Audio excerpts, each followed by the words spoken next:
Hello, hello, hello. It has been too long. I'm coming out of the baby fog. You can hear it in my voice, but I'm coming out of a sickness and I'm just ready to get back to work. So this episode is particularly special for me because I will be debuting material from my new book. It's finished and available in ebook and paperback form. Links for all of that are in the description. The book is all about historic encounters with Bigfoot and other types of relic hominoids in my home state of Georgia. It was so much fun, so much work, don't get me wrong, but it was so much fun to find all of these accounts in the old newspapers and other legends, and I'm just really excited to share it with you. So let's get into the meat and potatoes. Oh, before we do that, announcements. I will be at the Georgia Bigfoot Festival, March 15th and 16th, so right around the corner here. If you're going to be there too, please do come by and say hi. But let's get into it. So if you've studied Bigfoot in the Southeast, you've probably heard of Elkins Creek. You may have even heard of Walker County, Georgia, and the 1884 and 1889 sightings there. Big shout out to Jeffrey Wells and his book, Bigfoot in Georgia. Absolute legend, definitely an inspiration for my own research. But today we're going to be taking a look at my top 5 favorite historic encounters with Bigfoot and other relic hominoids in Georgia. And again, I'm pulling these straight from my new book, Georgia Wild Men. So let's get into it. So the first encounter is, well, I guess it's a little bit of a cheat because technically the first part of the sighting happens in South Carolina, but then the encounter ends across the river in Georgia. So we're going to go with it. This comes from an 1889 article, but it would have happened probably around 1814-ish, or at least before the Indian removal period. So this was an Indian hunting party that was having issues with their deer going missing. And so they waited around to see what was stealing their deer. And as it turns out, it was a monster. And the quote is, "The monster, which was about 7 feet high and walked erect like a man, hairy all over, and its mouth was in the chin, and great claws on the fingers and toes." So the Indians stayed, they saw this monster, and they ended up just killing it. Then about 3 hours later, they hear another noise, a yahoo, yahoo, yahoo call in the distance.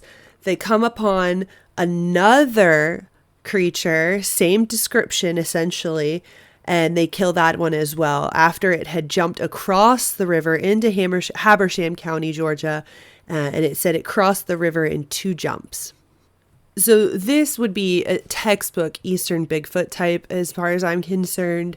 Very large, very hairy all over. And to me, the mouth in the chin, I take that as a description of a really, really strong, robust jaw, more similar to like a gorilla.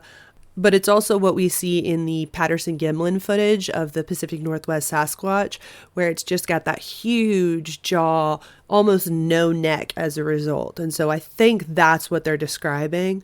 And then obviously the yahoo, yahoo, yahoo call is very, very similar to what has been reported by other people over the years. So that one I just think is so cool because is one thing to have a possible misidentification of a bear or something like that. But when you're killing a creature and you get to see it up close, and not only that, it's 2 of them and you kill both of them, it's very hard to misunderstand what you're looking at.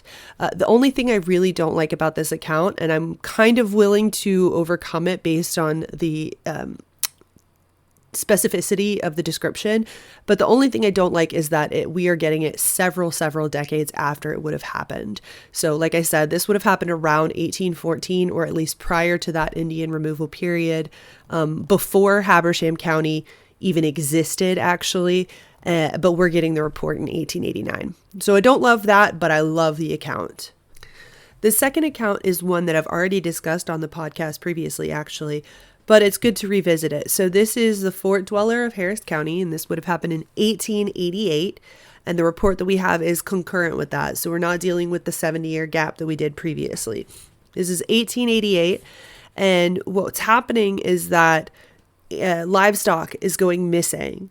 And then one of the farmers actually hears the cries of his goat being taken away. And so he and some neighbors go up the mountain to see what's going on. They're thinking that it would have been, a black person, although they did not use that phrase. They used an 1888 phrase. But they're thinking that what they're going to experience is a human. And instead what they experience is someone about 6'2", it says not a pound of surplus flesh upon him. All is bone and muscle, and his strength is marvelous. So really, really, really muscular. But key to this is that it's completely covered with hair. This is not Eastern Bigfoot type, right? This is Neanderthaloid type, actually. So it has hair all over his body, but his head hair is down his back past his shoulders, and his beard is all the way to his waist. So very typical of the Neanderthaloid as described by Lauren Coleman. And it even says his hands are talons. This is something that's very common specifically with the Neanderthaloid types, is they're always described as having hands like claws or talons. It also says that his eyes seem unaccustomed to the light of day, meaning that he was probably living a more nocturnal lifestyle to live around humans without getting caught, so to speak. But the thing about Neanderthaloids is they're always suspected to be human. And so this one was actually taken by the sheriff to Hamilton, which is the county seat of Harris County. And it says that they're thinking that ordinary Williams will judge him insane and have him sent to the asylum. So this is someone that they're thinking is just a human, just crazy, just going to get sent to the asylum.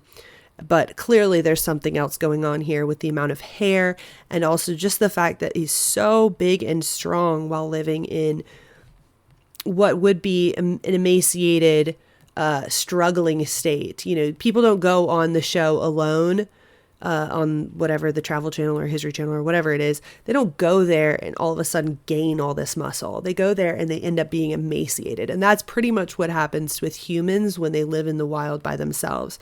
Yet here we've got this massive, massive man covered in hair. Number 3 is similar, but actually quite hilarious. So 1886, Dade County, we're talking the far northwest corner of Georgia, what is now sort of in that Chattanooga metropolitan area, although Dade County is famously isolated from the rest of Georgia, geographically speaking. But we've got 2 Neanderthaloids, one male, one female. The male, again, covered with hair, but this one actually has remnants of clothing or ragged clothing. And that ragged clothing seems to have leaves and twigs woven into it, which is really, really interesting. And then the woman, also covered with hair, with a long, long head hair, as it says, a long mane dragging to the ground. She has nails that, again, appear like claws. Like I said, very typical of the Neanderthaloids. She is remarked as walking on all fours, but I think this is just her having to manage the very steep terrain there. It says neither of them can speak. They give vent to unearthly sounds. And then also typical of the Neanderthaloids, they think it's a specific human couple. So they are not thought to be something different than human. They're thought to be humans that went savage, basically. But the funniest thing about it is that they captured this couple, they put them in a cavern, and then they fed them.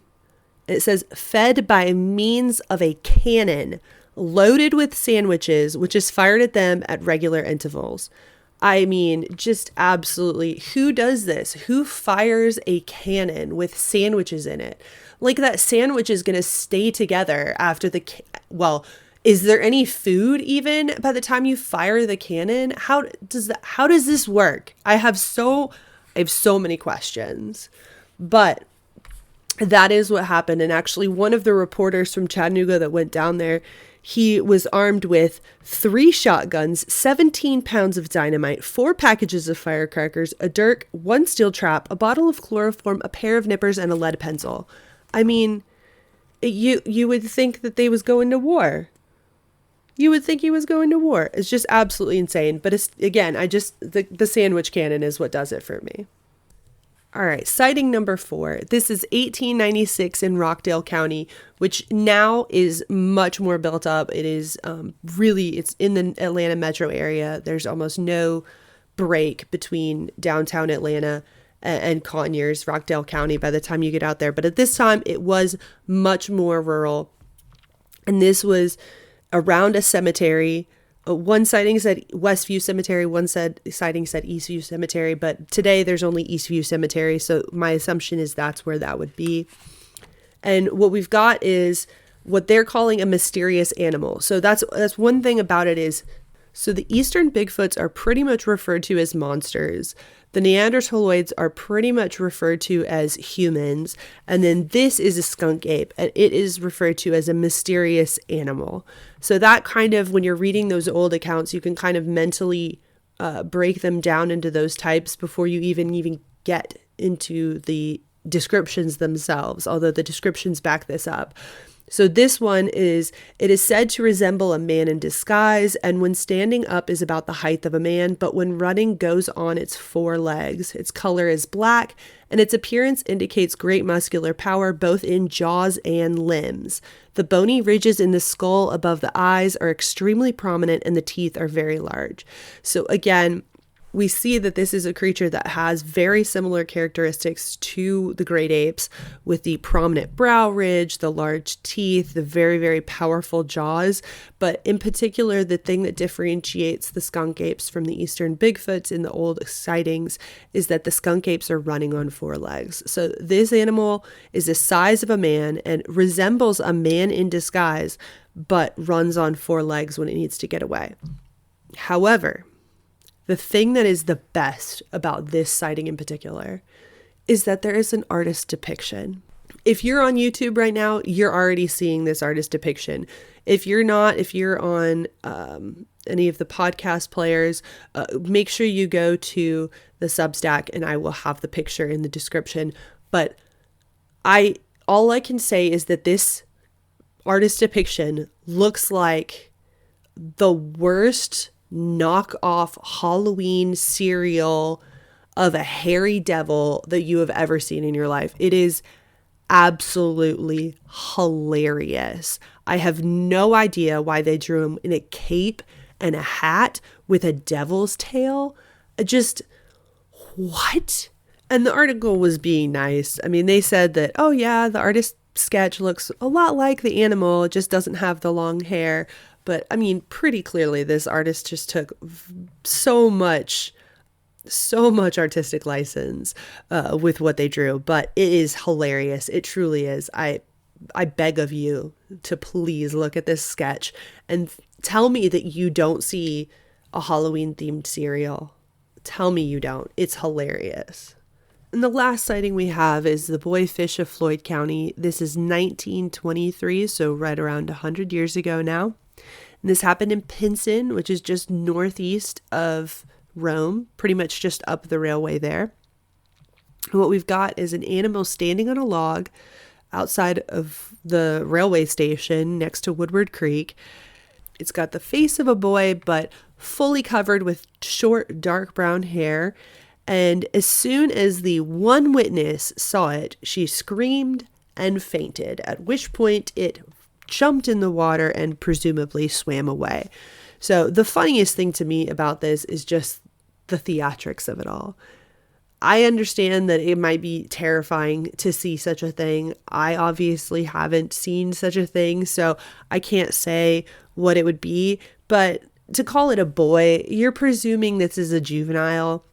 It probably wouldn't be as big. It probably wouldn't be as scary.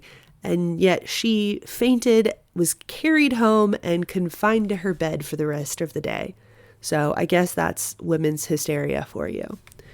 Anyway, that is our 5 sightings. Those are my top 5 that I found in the corpus of the Georgia history of encounters with Bigfoot and the other relict hominoids. Of course, we mentioned Neanderthaloids and skunk apes.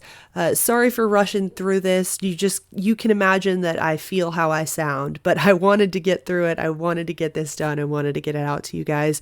So hopefully I can break all that rust off my body and get back to doing what I love to do, which is this type of research. I hope you have an amazing day, and I will see you next time. Bye-bye.